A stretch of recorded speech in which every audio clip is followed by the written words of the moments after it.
The Crimean War was a conflict in which Russia lost to an alliance of France, Britain, the Ottoman Empire, and Sardinia. British historian A.J.P. Taylor argues that, in some sense, the Crimean War was predestined and had deep-seated causes. Neither Nicholas, of Russia, nor Napoleon, of France, nor the British government could retreat in the conflict for prestige once it was launched.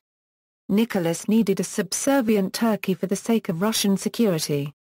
Napoleon needed success for the sake of his domestic position. The British government needed an independent Turkey for the security of the Eastern Mediterranean. Mutual fear, not mutual aggression, caused the Crimean War. The immediate cause involved the rights of Christian minorities in the Holy Land, which was controlled by the Ottoman Empire. The French promoted the rights of Catholics, while Russia promoted those of the Orthodox Christians. The longer-term causes involved the decline of the Ottoman Empire, and the unwillingness of Britain and France to allow Russia to gain territory and power at Ottoman expense. Russia lost the war and the Ottomans gained a 20-year respite from Russian pressure.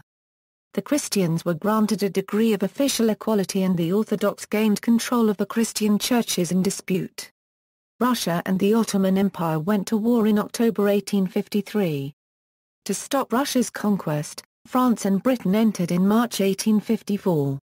Most of the fighting took place for control of the Black Sea, with land battles on the Crimean Peninsula in southern Russia. The Russians held their great fortress at Sevastopol for over a year.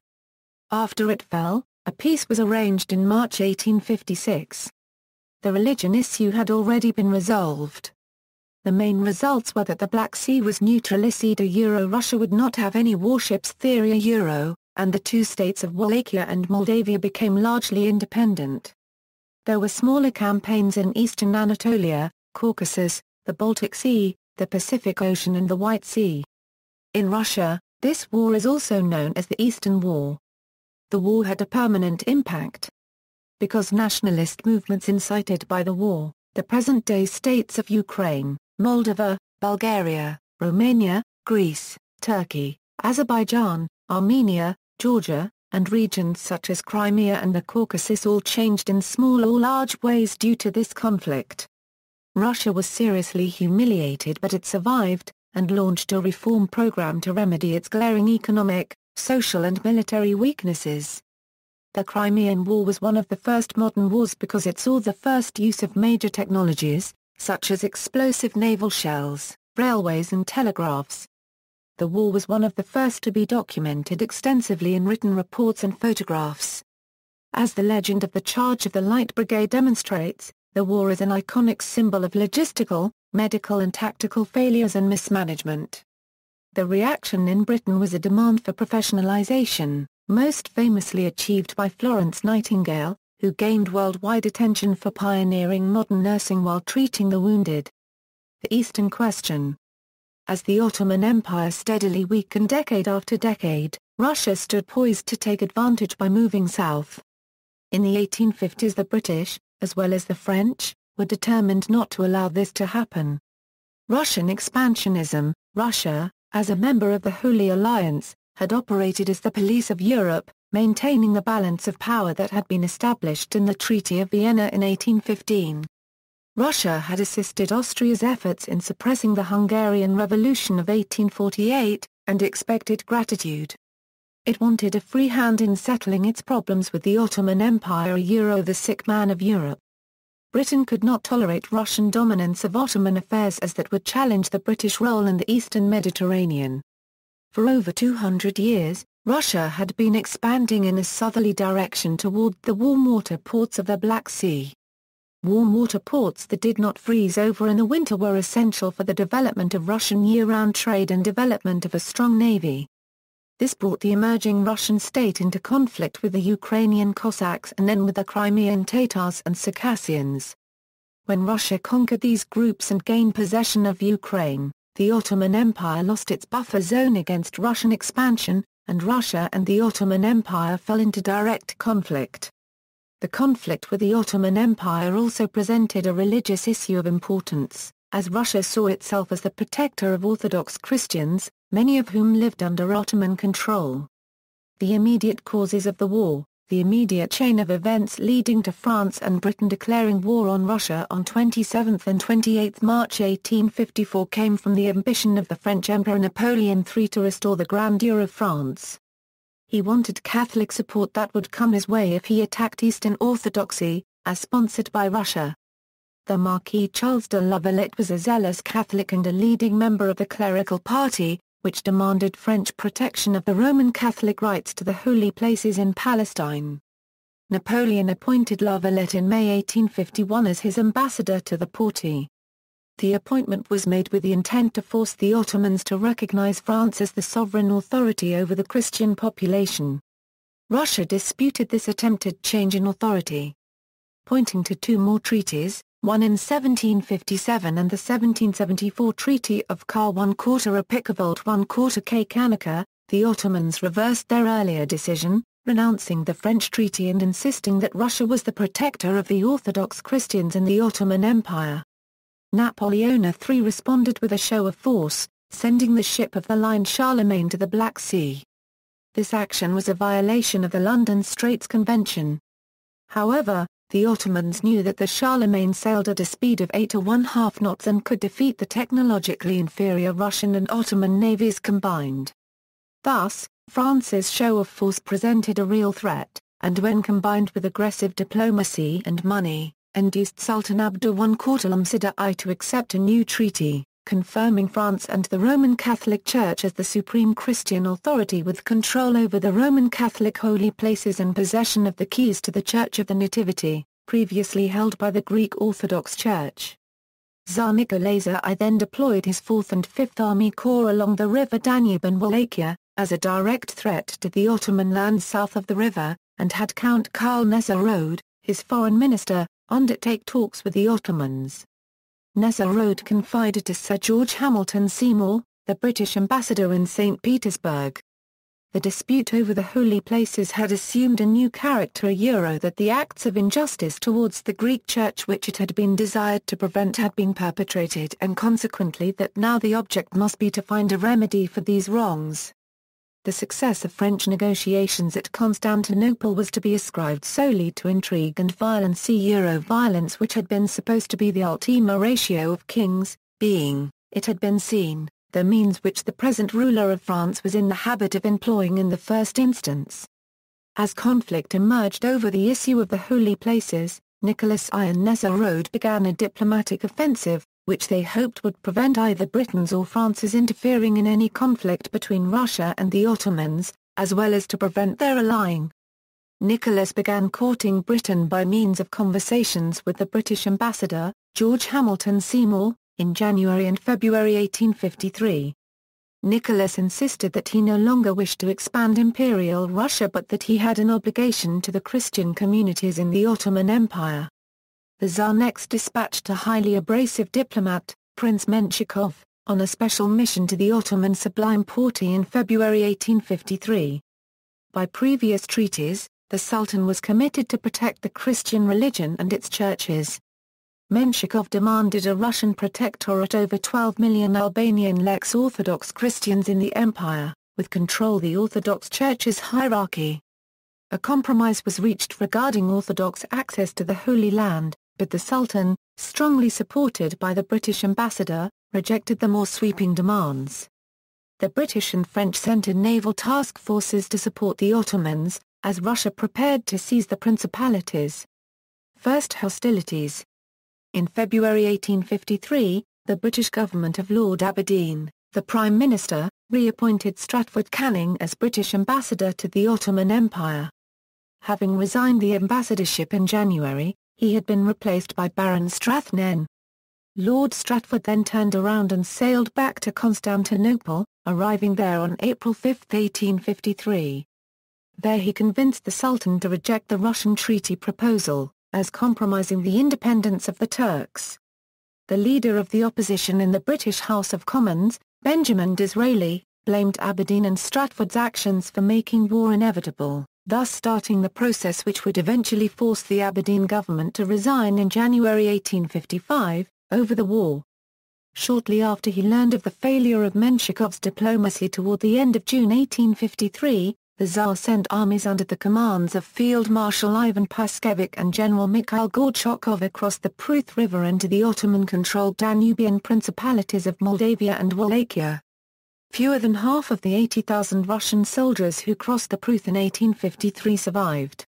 By far, most of the deaths would result from sickness rather than combat, for the Russian army still suffered from medical service that ranged from bad to none. Russia had previously obtained recognition from the Ottoman Empire of the Tsar's role as special guardian of the Orthodox Christians in Moldavia and Wallachia.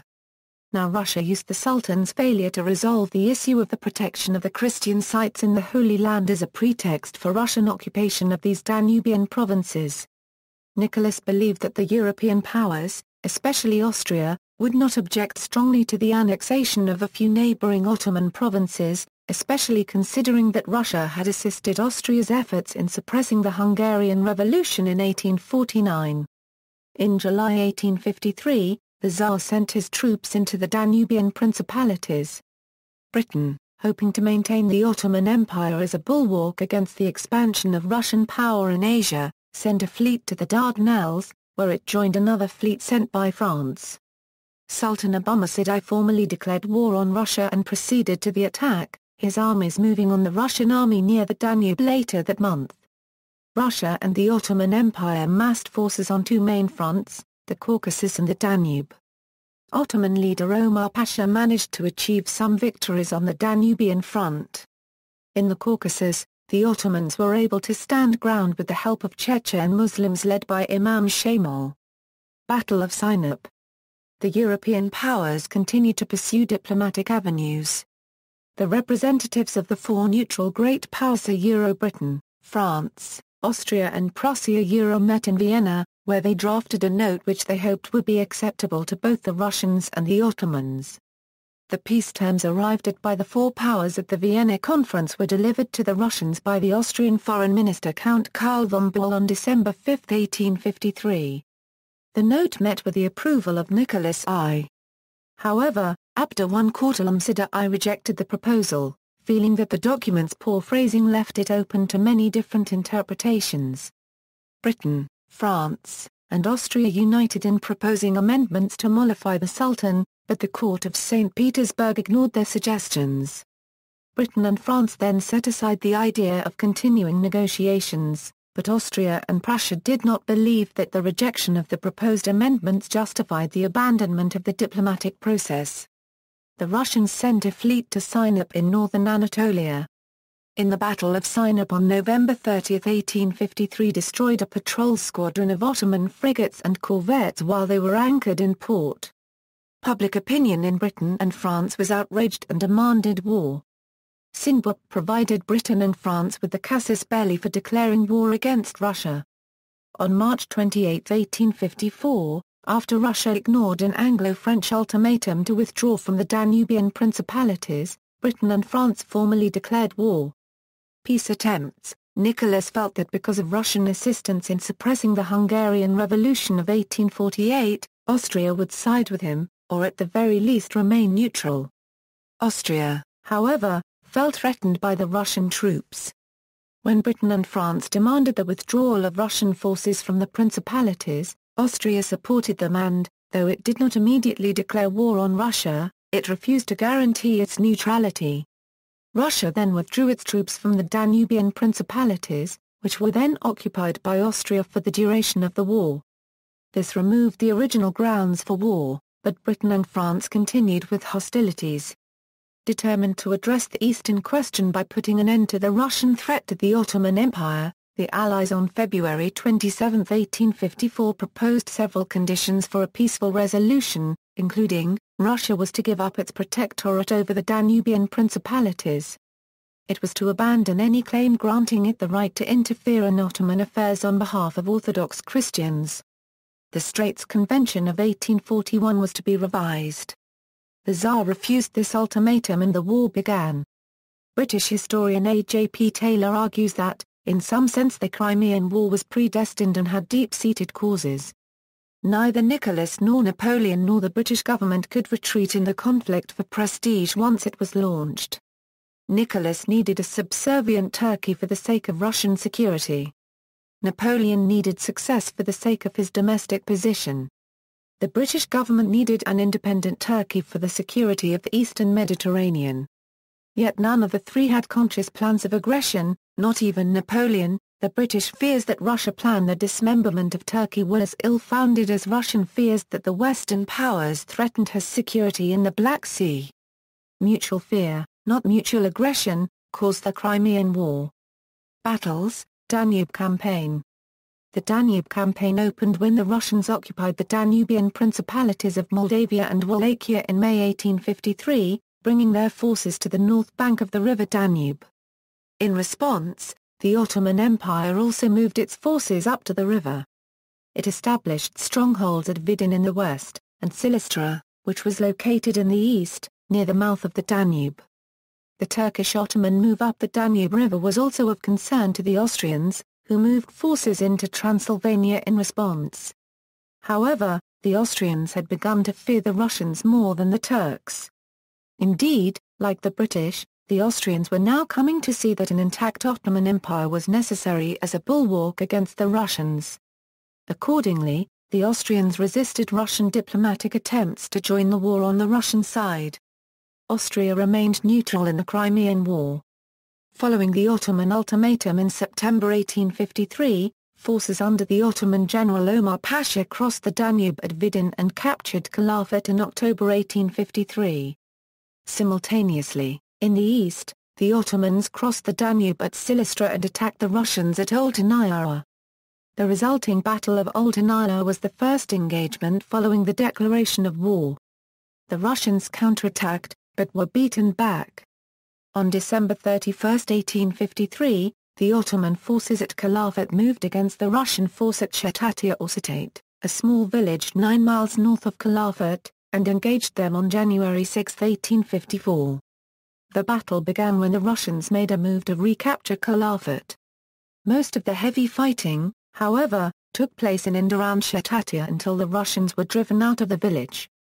Despite the setback at Shetatia, on January 28, 1854, Russian forces laid siege to Caliphate. The siege would continue until May 1854 when the Russians lifted the siege. The Ottomans would also later beat the Russians in battle at Karakol.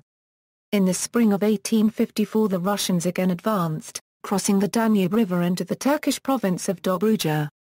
By April 1854, the Russians had reached the lines of Trajan's Wall where they were finally halted. In the center, the Russian forces crossed the Danube and laid siege to Silistra from April 14 until June 23, 1854.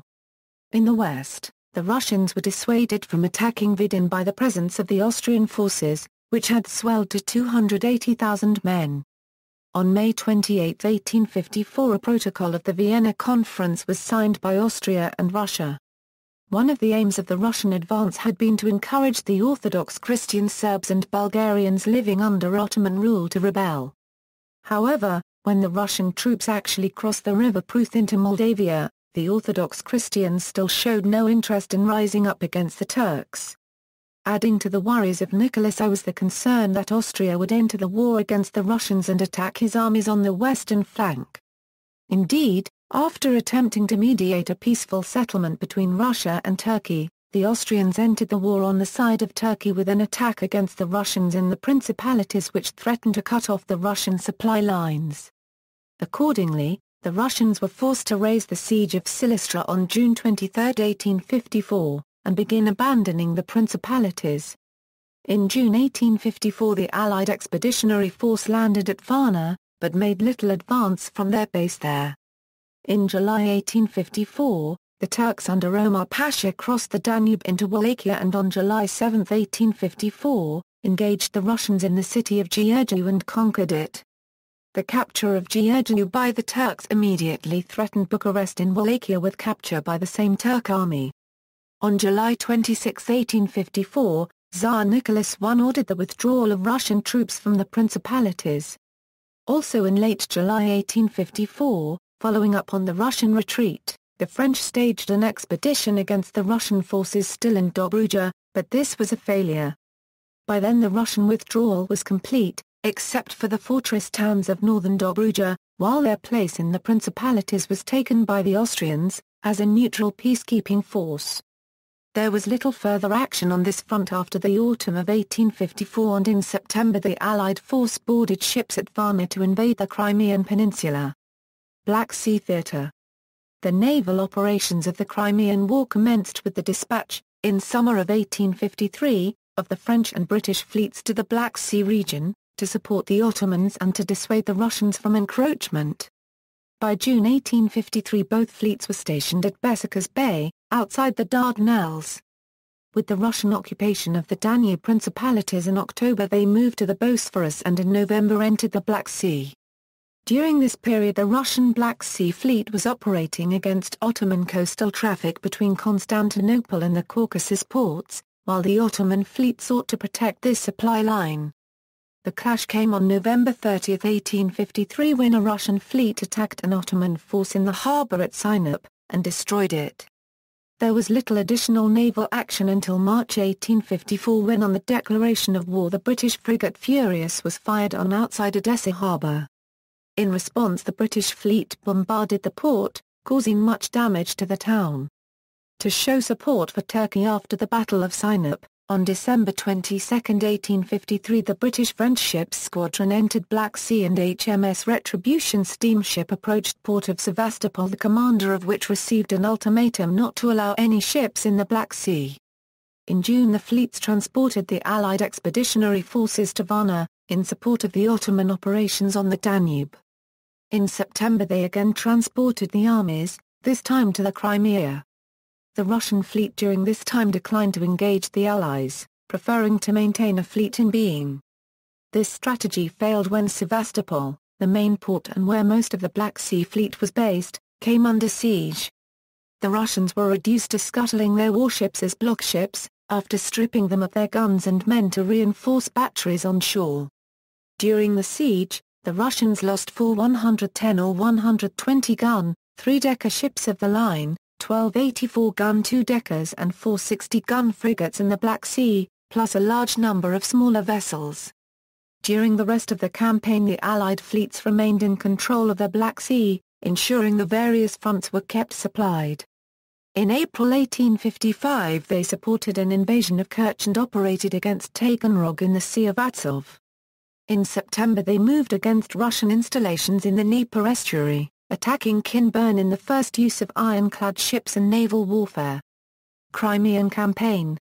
The Russians evacuated Wallachia and Moldavia in late July 1854. With the evacuation of the Danubian principalities the immediate cause of war was withdrawn and the war might have ended at this time.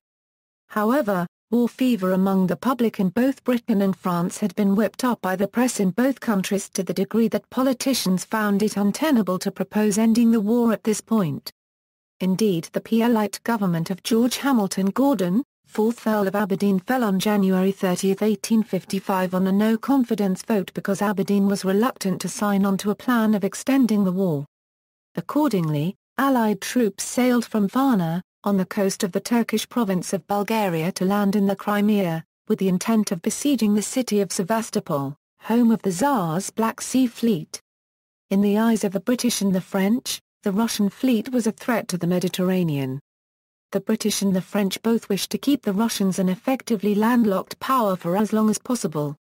If the Russian Black Sea Fleet were allowed through the Straits of the Dardanelles, the Mediterranean might then effectively be under contested control between British, French, and Russian interests. Additionally, Russian maritime and military access to the Mediterranean meant that the balance of power in Europe might thereafter be forever changed to the detriment of the Western European powers. Seeing this as an unacceptable outcome of a Russian victory in their war with the Turks as the war had indeed begun, and which the Turks, whom the Allies came to aid, had started. The Crimean Campaign opened in September 1854 with the landing of the Allied expeditionary force on the sandy beaches of Cavalry Bay on the southwest coast of the Crimean Peninsula. Their main strategic goal was to capture the Russian fortresses at Sevastopol located to the south of Cavalry Bay. However, to protect the Allies' left flank from attack by the Russians, the Allied armies first moved north and west along the coast of the peninsula to occupy the city of Eupatoria. After the crossing the Alma River on September 30, 1854, the Allies moved on to invest Sevastopol. The Russian army retreated to the interior. A Russian assault on the Allied supply base at Balaclava was rebuffed on October 25, 1854. The Battle of Balaclava is remembered in England for the actions of two British units. The 93rd Highlanders held out against repeated attacks by a larger Russian force. This stand led the 93rd Highlanders to be remembered in history as the Thin Red Line. The second British unit to be remembered in the Battle of Balaclava was the Light Cavalry Brigade under the command of the Earl of Cardigan. An ambiguous order sent the brigade on the near-suicidal charge of the Light Brigade into the North Valley of the Balaclava battlefield. The heights around the North Valley were brimming with Russian artillery which bombarded the Light Brigade. Of the original nearly 700-man strength of the Light Brigade, 278 were killed or wounded. The Light Brigade was memorialized in the famous poem by Alfred Lord Tennyson called The Charge of the Light Brigade. Although traditionally, the charge of the Light Brigade was looked upon as a glorious but wasted sacrifice of good men and horses, recent historians have revised this conclusion somewhat by stating that the charge of the Light Brigade did succeed in at least some of its objectives. The aim of any cavalry charge is to scatter the enemy lines and frighten the enemy off the battlefield. In this regard, even the Russians admitted that the charge of Light Brigade had so unnerved the Russian cavalry, which had previously been routed by the Heavy Brigade, that the Russian cavalry was set to full-scale flight by the subsequent charge of the Light Brigade. Thus, the charge of the Light Brigade is now viewed in some circles as having achieved at least part of its objective. The failure of the British and French to follow up on the Battle of Balaclava led directly to another and much more bloody battle, the Battle of Inkerman. On November 5, 1854, the Russians attempted to raise the siege at Sevastopol with an attack against the Allies which resulted in another Allied victory. Meanwhile at Sevastopol, the Allies had surrounded the city with entrenchments and, in October 1854, unleashed an out bombardment against the city's defences. Winter, and a deteriorating supply situation on both sides, led to a halt in ground operations. Sevastopol remained invested by the Allies, while the Allied armies were hemmed in by the Russian army in the interior. In February 1855 the Russians attacked the Allied base at Eupatoria, where an Ottoman army had built up and was threatening Russian supply routes. The battle saw the Russians defeated and led to a change in command. The strain of directing the war had taken its toll on the health of Tsar Nicholas. The Tsar, full of remorse for the disasters he had caused, caught pneumonia and died on March 2. On the Allied side the emphasis of the siege at Sevastopol shifted to the right-hand sector of the lines, against the fortifications on Malakoff Hill. In March there was fighting by the French over the fort at Memelen, located on a hill in front of the Malakoff. Several weeks of fighting saw little change in the front line, and the Memelen remained in Russian hands. In April 1855, the Allies staged a second all-out bombardment, leading to an artillery duel with the Russian guns, but no ground assault followed. On May 24, 1855, 60 ships containing 7,000 French, 5,000 Turkish and 3,000 British troops set off for a raid on the city of Kerch east of Sevastopol in an attempt to open another front on the Crimean Peninsula and to cut off Russian supplies. The Allies landed the force at Kerch. The plan was to outflank the Russian army. The landings were successful, but the force made little progress thereafter. In June a third bombardment was followed by a successful attack on the Memelen, but a follow-up assault on the Malakoff failed with heavy losses. During this time the garrison commander, Admiral Nakhimov, suffered a fatal bullet wound to the head and died on June 30, 1855. In August the Russians again made an attack on the base at Balaclava. The resulting Battle of Chania was a defeat for the Russians, who suffered heavy casualties. September saw the final assault. On September 5 another French bombardment was followed by an assault by the French army on September 8 resulting in the capture of the Malakoff by the French, and the collapse of the Russian defences. Meanwhile the British captured the Great Redon, just south of the city of Sevastopol. The city fell on September 9, 1855 after a year-long siege. At this point both sides were exhausted, and there were no further military operations in the Crimea before the onset of winter. Acts of campaign. In spring 1855, the Allied British and Euro-French commanders decided to send an Anglo-French naval squadron into the Azov Sea to undermine Russian communications and supplies to besieged Sevastopol. On May 12, 1855, British and Euro-French warships entered the Kerch Strait and destroyed the coast battery of the Komissawa Bay. On May 21, 1855, the gunboats and armed steamers attacked the seaport of Taganrog, the most important hub in proximity to Rostov-on-Don.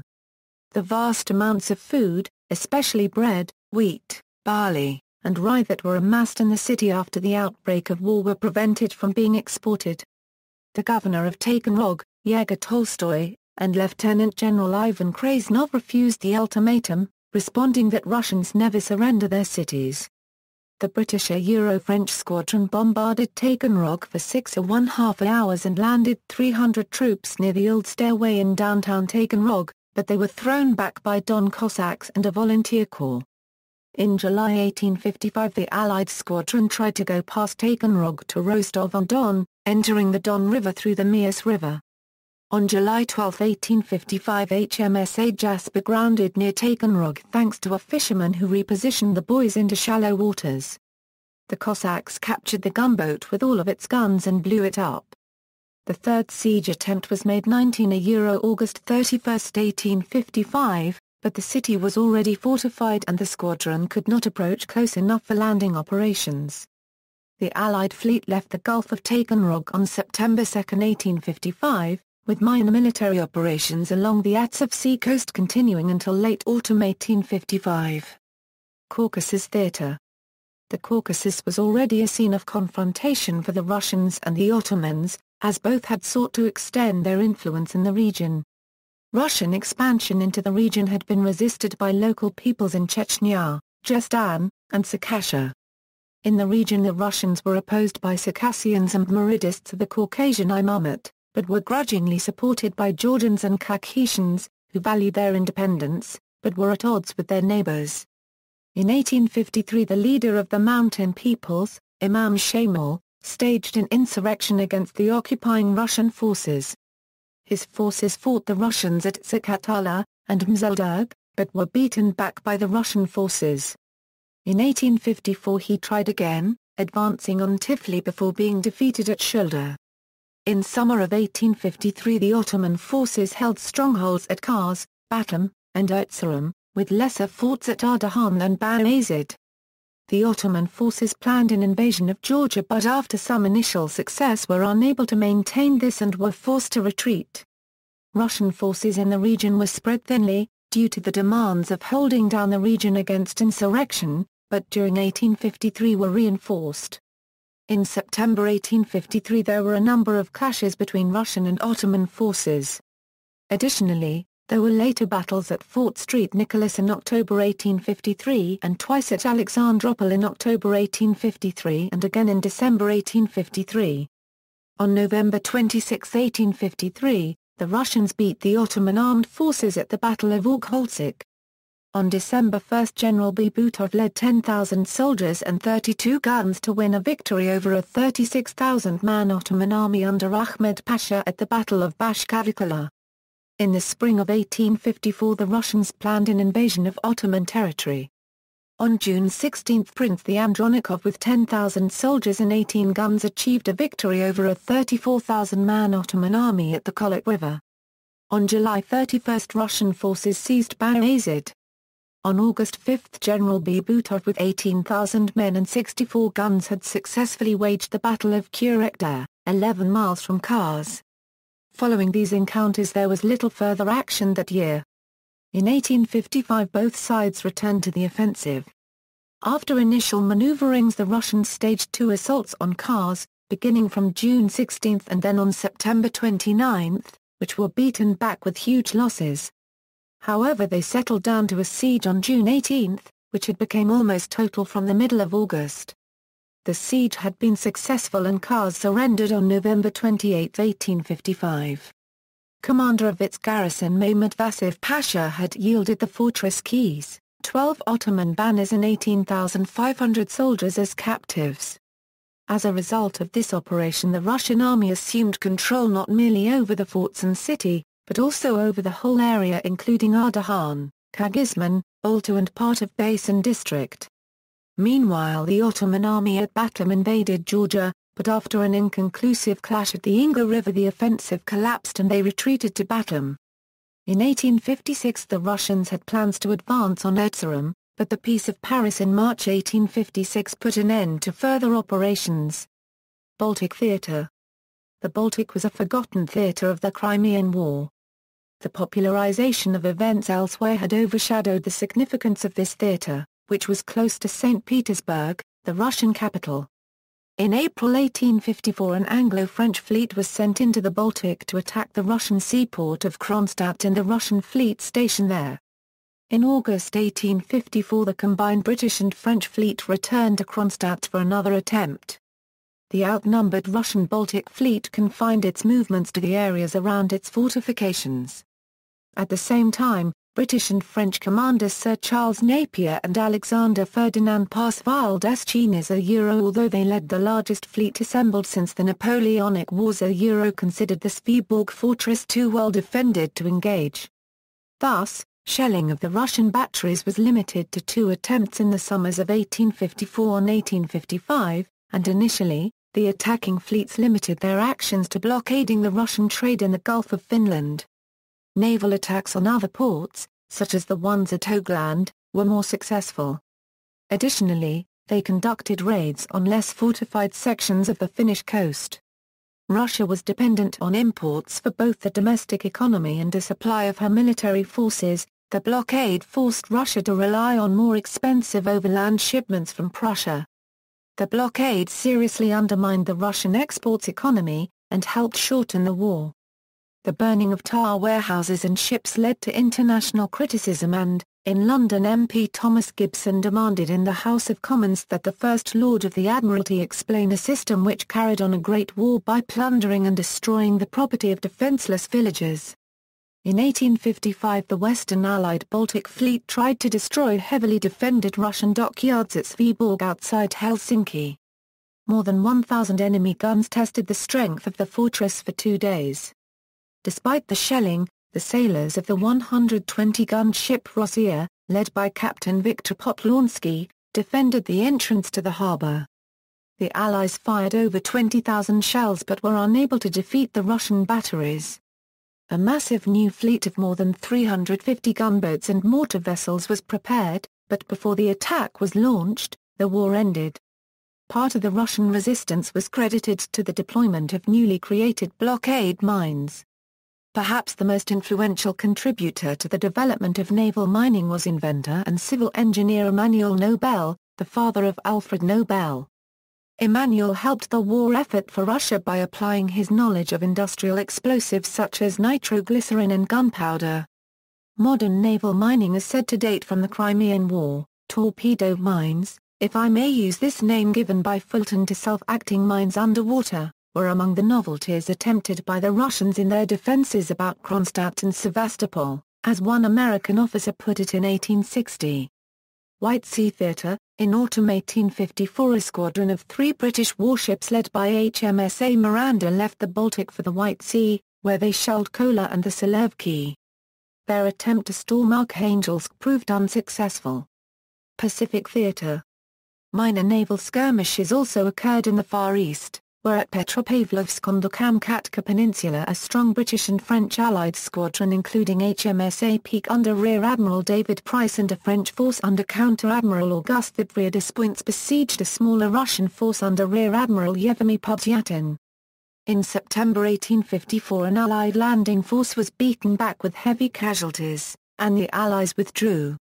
The Russians escaped under the cover of snow in early 1855 after Allied reinforcements arrived in the region.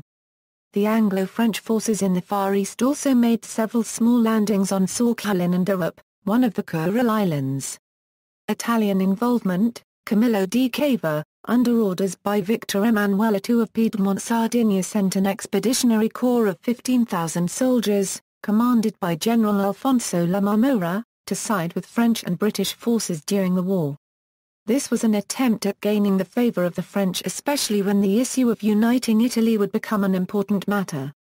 The deployment of Italian troops to the Crimea, and the gallantry shown by them in the Battle of the Chania and in the Siege of Sevastopol, allowed the Kingdom of Sardinia to be among the participants at the peace conference at the end of the war, where it could address the issue of the risorgimento to other European powers.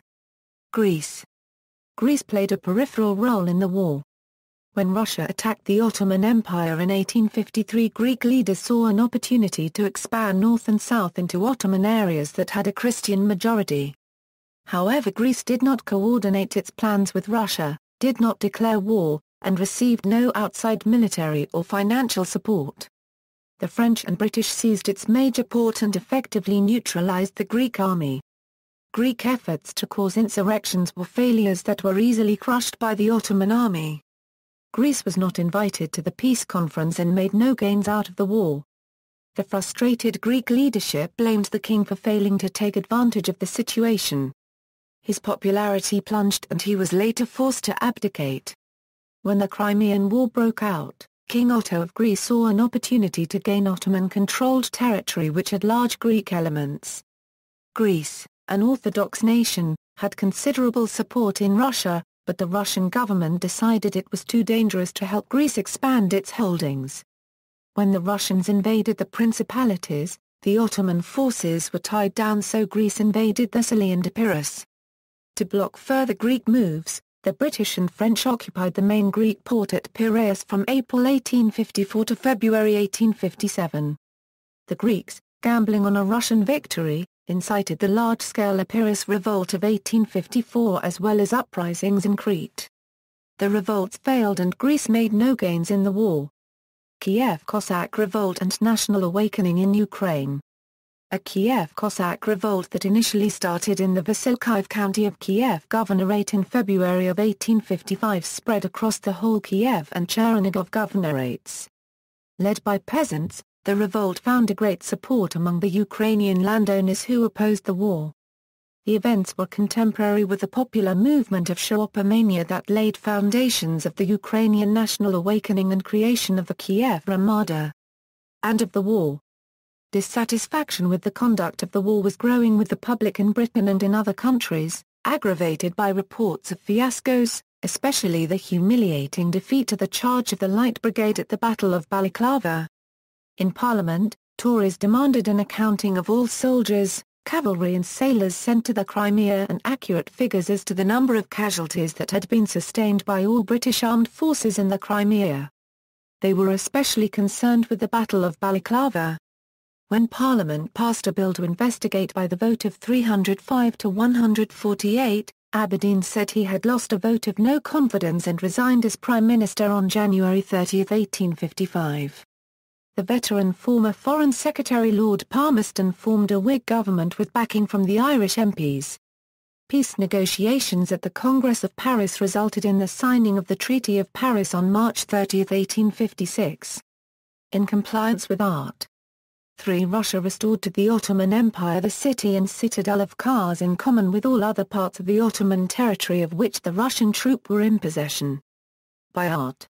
4. Britain, France, Sardinia and Turkey restored to Russia the towns and ports of Sevastopol, Balaclava, Kamish, Eupatoria, Kerch, Jenikale, Kinburn, as well as all other territories occupied by the Allied troops. In conformity with Art. 11 and 13 The Tsar and the Sultan agreed not to establish any naval or military arsenal on the Black Sea coast. The Black Sea clauses weakened Russia, and it no longer posed a naval threat to the Ottomans. The principalities of Moldavia and Wallachia were nominally returned to the Ottoman Empire. In practice they became independent. The great powers pledged to respect the independence and territorial integrity of the Ottoman Empire. Historical analysis. The Treaty of Paris stood until 1871, when France was defeated by Prussia in the Franco-Prussian War of 1870–1871. While Prussia and several other German states united to form a powerful German empire, the Emperor of the French, Napoleon III, was deposed to permit the formation of a Third French Republic. During his reign, Napoleon III, eager for the support of Great Britain, had opposed Russia over the Eastern question. Russian interference in the Ottoman Empire, however, did not in any significant manner threaten the interests of France. Thus, France abandoned its opposition to Russia after the establishment of a republic. Encouraged by the decision of the French and supported by the German minister Otto von Bismarck, Russia renounced the Black Sea clauses of the treaty agreed to in 1856. As Great Britain alone could not enforce the clauses, Russia once again established a fleet in the Black Sea. Although it was Russia that was punished by the Paris Treaty, in the long run it was Austria that lost the most from the Crimean War despite having barely taken part in the war. Having abandoned its alliance with Russia, Austria was diplomatically isolated following the war, which contributed to its defeat in the 1866 Austro-Prussian War and its loss of influence in most German-speaking lands. With France, now hostile to Germany, allied with Russia, and Russia competing with the newly renamed Austro-Hungarian Empire for an increased role in the Balkans at the expense of the Ottoman Empire, the foundations were in place for creating the diplomatic alliances that would lead to World War I. Notwithstanding the guarantees to preserve Ottoman territories specified in the Treaty of Paris, Russia, exploiting nationalist unrest in the Ottoman states in the Balkans and seeking to regain lost prestige, once again declared war on the Ottoman Empire on April 24, 1877. In this later Russo-Turkish war the states of Romania, Serbia, Montenegro, and Bulgaria achieved their autonomy from direct Ottoman rule. The Crimean War marked the ascendancy of France to the position of preeminent power on the continent, the continued decline of the Ottoman Empire, and the beginning of a decline for Tsarist Russia. As Fuller notes, Russia had been beaten on the Crimean Peninsula, and the military feared that it would inevitably be beaten again unless steps were taken to surmount its military weakness. The Crimean War marks the demise of the concert of Europe, the balance of power that had dominated Europe since the Congress of Vienna in 1815, and which had included France, Russia, Austria and Britain. According to historian Shepard Clough, the war was not the result of a calculated plan, nor even of hasty last-minute decisions made under stress. It was the consequence of more than 2 years of fatal blundering and slow motion by inept statesmen who had months to reflect upon the actions they took. It arose from Napoleon's search for prestige. Nicolay's unregistered trademark's quest for control over the straits. His Norway miscalculation of the probable reactions of the European powers. The failure of those powers to make their positions clear. And the pressure of public opinion in Britain and Constantinople at crucial moments. Documentation. Notable documentation of the war was provided by William Russell and the photographs of Roger Fenton. News from war correspondents reached all nations involved in the war and kept the public citizenry of those nations better informed of the day-to-day events of the war than had been the case in any other war to that date. The British public was very well informed regarding the day-to-day realities of the war in the Crimea.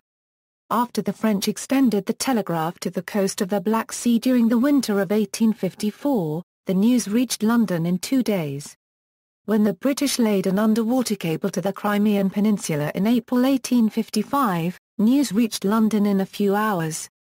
The Daily News reports energized public opinion, which brought down the Aberdeen government and carried Lord Palmerston into office as Prime Minister. Criticisms and reform.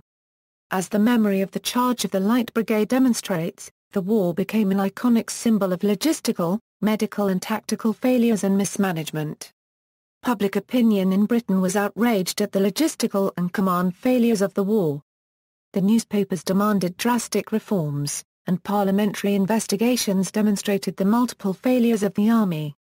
However, the reform campaign was not well organized, and the traditional aristocratic leadership of the army pulled itself together, and blocked all serious reforms. No one was punished. The outbreak of the Indian Mutiny in 1857 shifted attention to the heroic defense of British interest by the army, and further talk of reform went nowhere.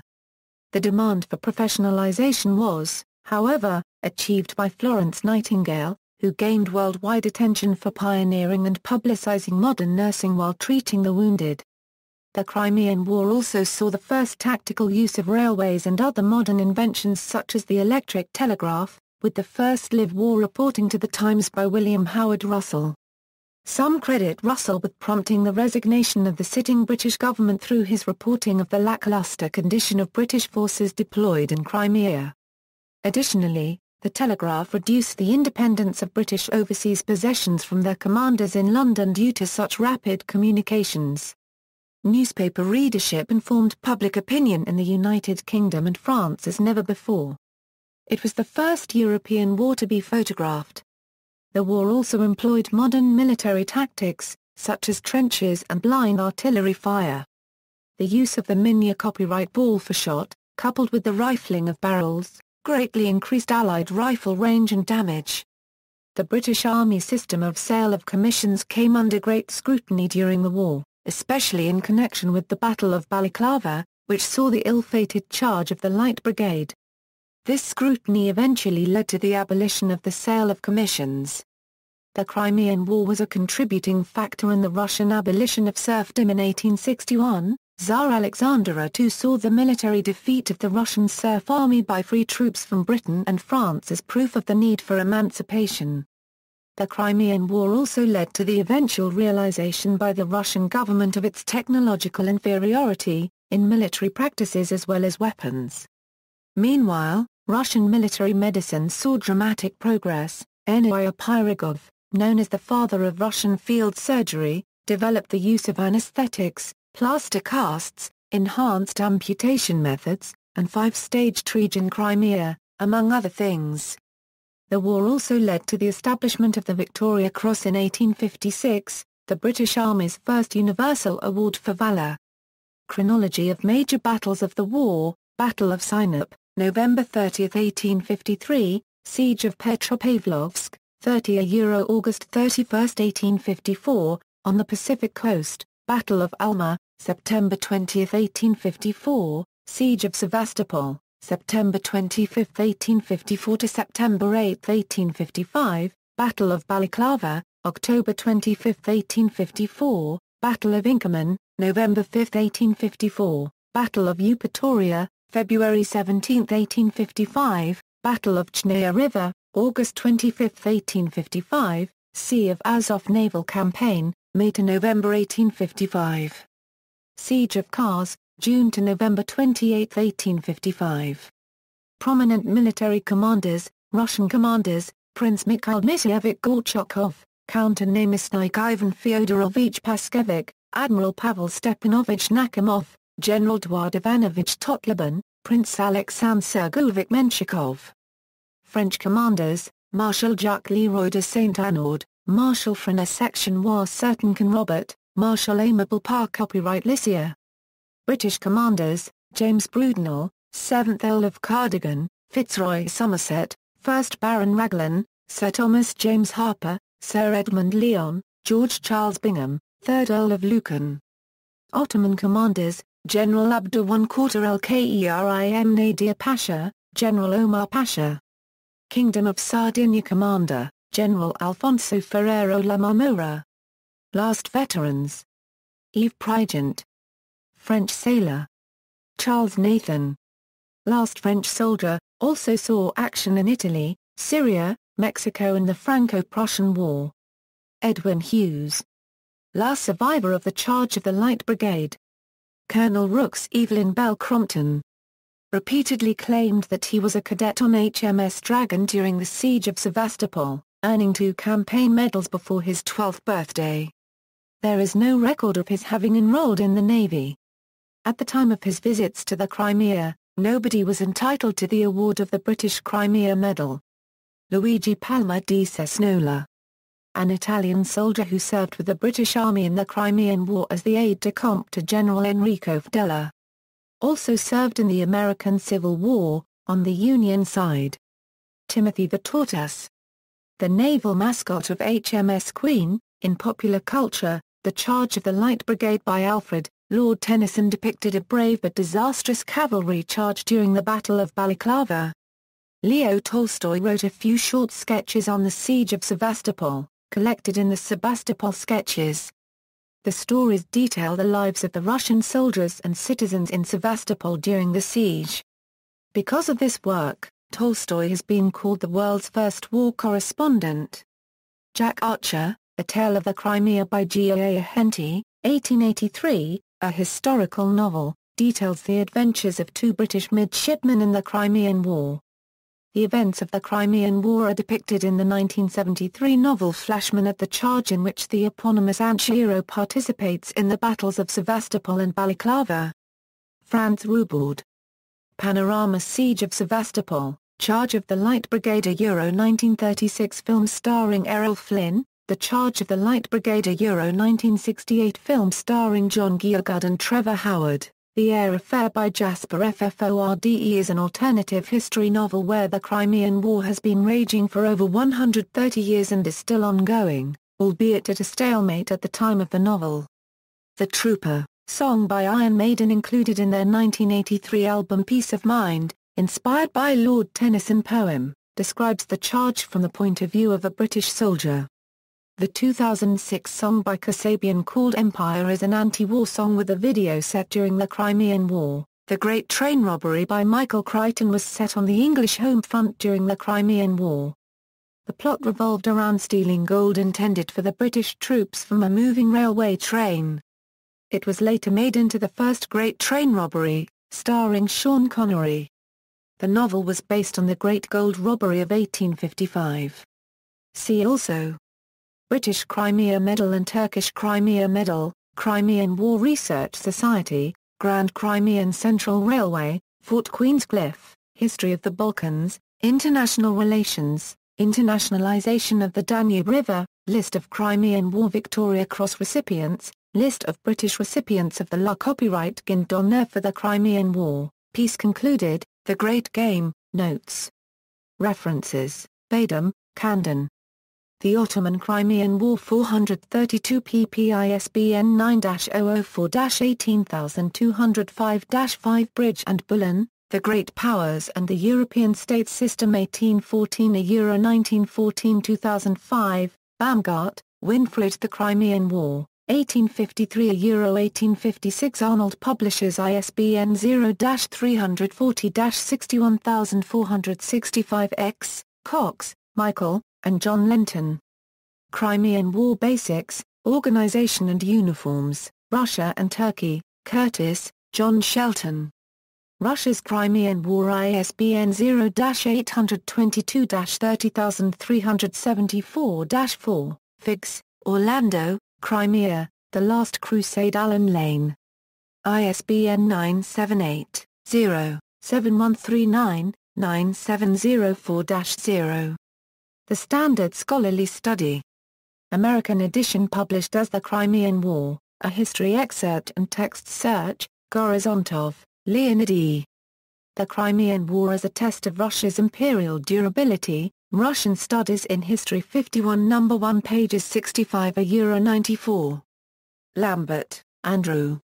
Preparing for the Russian War, British Strategic Planning, March, 1853 a Euro March 1854, War and Society 7 No. 2 pages 15 a Euro 39. Lambert, Andrew. The Crimean War, British Grand Strategy Against Russia, 1853-56 ISBN 1-409-41011-0 OCLCA 712983590, Markowitz, Stephanie. The Crimean War in the British Imagination ISBN 0-521-11237-0, Pearce, Robert. The Results of the Crimean War, History Review No. 70 pages 27 a Euro 33. Ponting, Clive. The Crimean War Chatto and Windus ISBN 0-7011-7390-4, Pottinger Sub, and The Origins of the Crimean Alliance. University of Virginia Press ISBN 0-8139-0699-7, Pierre, Vernon J. New Light on the Origins of the Crimean War, Journal of Modern History Volume 3, No. 2, pp. 219 a Euro 234 in JSTOR, Ram, Agatha, and B. H. Sumner. The Crimean War. In J. P. T. Berry, ed., The New Cambridge Modern History, Volume 10, The Zenith of European Power, 1830–1870 pages 468–92, Short Survey, Rich, Norman Y. The Crimean War, A Cautionary Tale McGraw-Hill ISBN 0-07-052255-3, Royal, Trevor Crimea, The Great Crimean War, 1854–1856 Palgrave Macmillan ISBN 1-4039-6416-5, Schroeder, Paul W. Austria, Great Britain, and the Crimean War, The Destruction of the European. Concert Cornell University Press ISBN 0-8014-0742-7, Schmidt, Bernard. E. The Diplomatic Preliminaries of the Crimean War, American Historical Review, 25 No. 1 ppA 36 €67 NJSTOR, Taylor, A.J.P.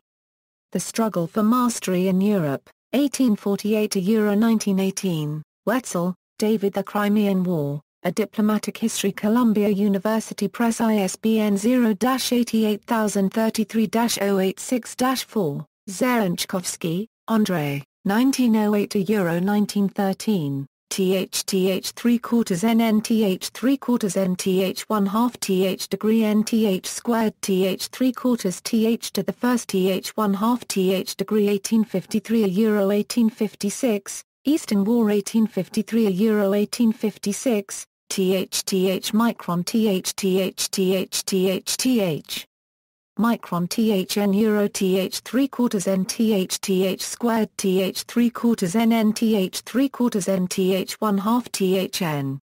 Petersburg, Polygon. ISBN A5-89173-157-6. Historiography and Memory, Gooch, Brisson D.